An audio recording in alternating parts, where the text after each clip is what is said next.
What is up, Epic Destination? I don't know if you can hear me over this very loud cinematic music behind me, but I'm finally giving you all my ride review, as well as a review of my first time trying Ghost Notes by Graeters. So let's see how this is. Alright, so Kenzie's tried this already, I haven't, so this is an actual reaction to this, so let's see how Ghost Notes tastes. So it's grape, cookie dough, and marshmallow mix.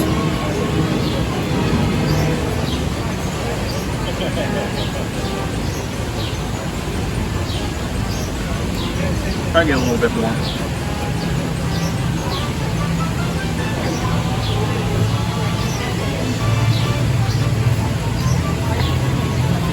I like it. It's pretty good. I like grape flavored things. If I had to compare it to something, I don't know what I would compare it to. Not like a Laffy Taffy grape or anything like that. Kind of does, but I love it. It's pretty good. Good mix of cookie dough and grape. Really can't taste the marshmallow, but if I had to give it a rating, 9.5 out of 10. Pretty good. I like it. And now my review for Phantom Theater Opening Nightmare. But first, Wawa. You want one? Sure. The last two.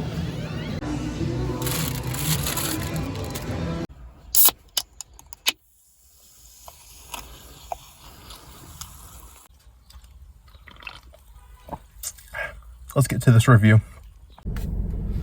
All right, so I originally filmed this the day of the media event, but after some thought and while editing, I'm like, I'm gonna give it a while. I'm going to sit on it, think about it, and get the hype and excitement of the day out before giving an honest review of the attraction. So, Phantom Theater Opening Nightmare, a little bit of a backstory if you haven't heard about it or read it or wrote it yet.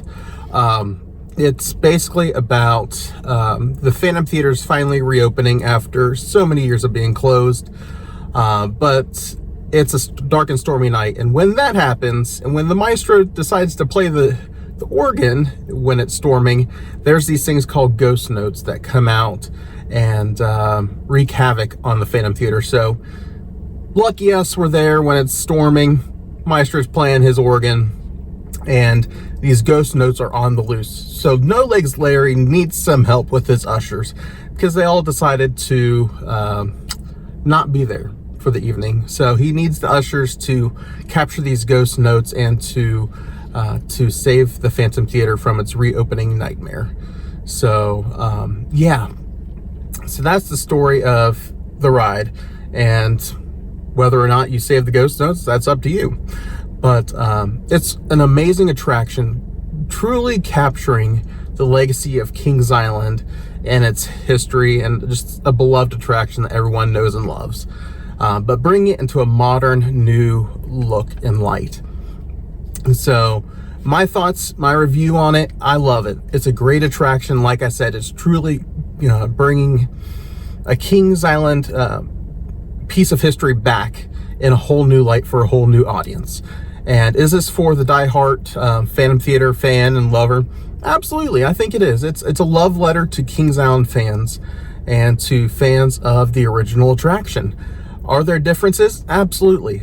Just when you try to revive something, there are going to be differences, but ultimately it pays true tribute to the original attraction while still bringing in a new flavor and feel for it.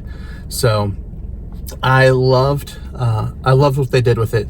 And like I've mentioned before, I mentioned this in the media day video, when I was a kid, Phantom Theater was there, but I was terrified of the attraction. And whenever I would enter that lobby with the maestro up on his organ, where the current maestro and arpeggio are, I was terrified. I'm like, yeah, I'm not gonna ride this. The characters they were creepy. They had dentures for teeth, and they were like very, they're creepy. Point blank and simple. But I love what they did with it.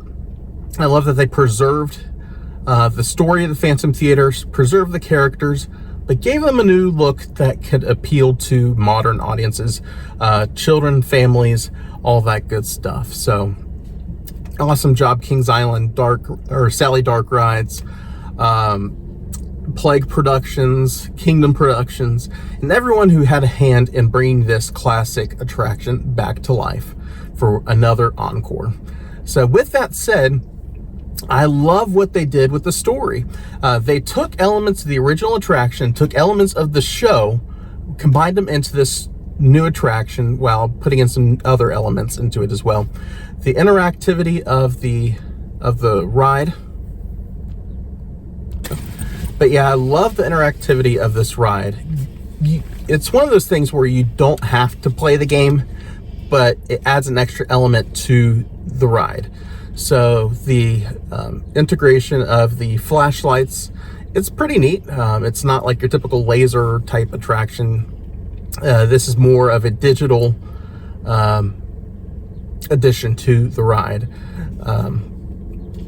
And like I said, it's one of those things where you don't have to have the flashlight. You don't have to play the game to enjoy it. You can enjoy just riding through the attraction itself, just looking at all the amazing details of it. And that's the thing I love about this attraction. It's very detailed.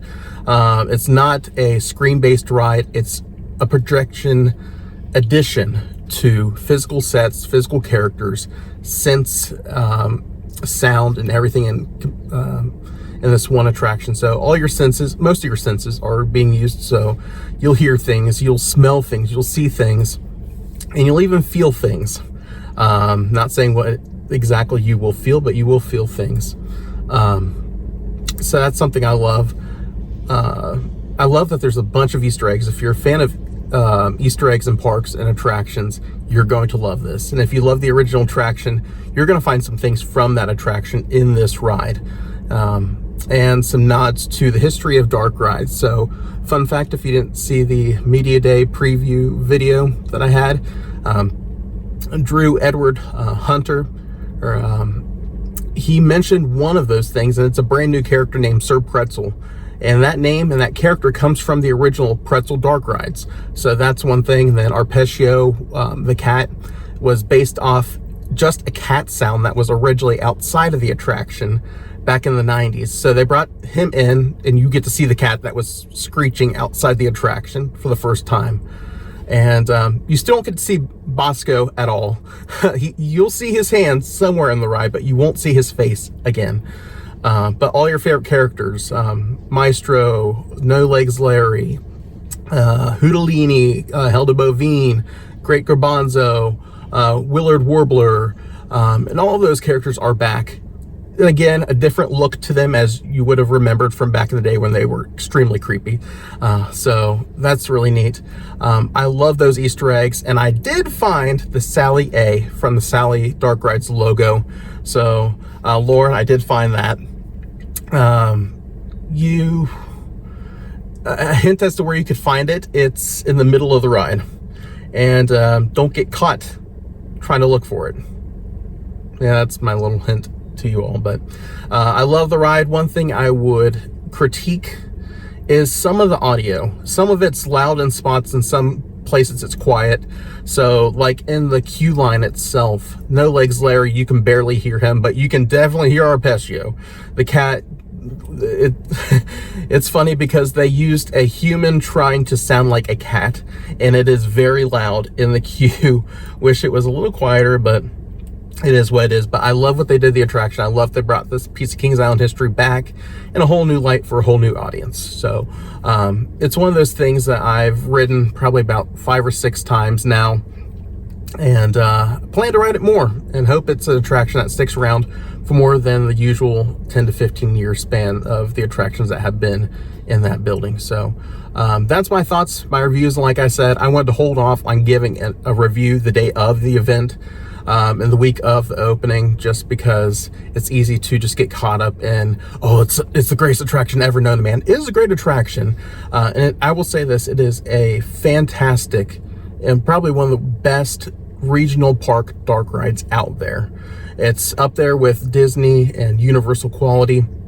I haven't ridden other Six Flags dark rides, so I haven't ridden Monster Mansion or Knott's Berry Tales, which are like an original story for those parks. I haven't ridden any of the Justice League. The only ones I've ridden are Boo Blasters, which those are all clones of each other. So I couldn't really compare too much of those. But Phantom Theater Opening Nightmare is fantastic. I love it so much. You know, I had to get the shirt. I tried the ice cream, as you just saw. I got a lot of the merch, but it is a fantastic attraction that you have to ride when you're at Kings Island. So definitely check it out on your next visit. But thank you all for listening to me go on about Phantom Theater Opening Nightmare. Again, check it out when you're at the park. You won't regret it. So with that being said, thank you guys for joining us, and we'll see you in the next video.